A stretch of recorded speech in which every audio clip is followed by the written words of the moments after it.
Ada macam-macam gila kat pilihan raya Sabah sekarang. Gila apa pula tu Bagong? Ada yang bawa semua salah sila keturunan masuk bertanding.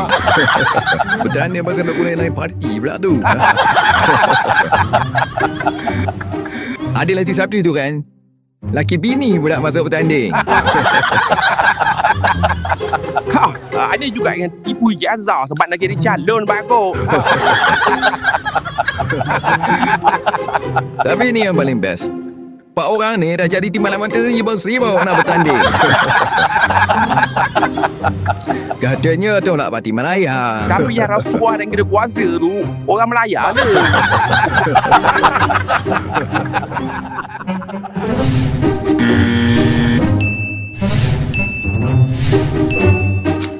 Kasih bagus sabar, jangan kena tipu. Kasih bagus sabar.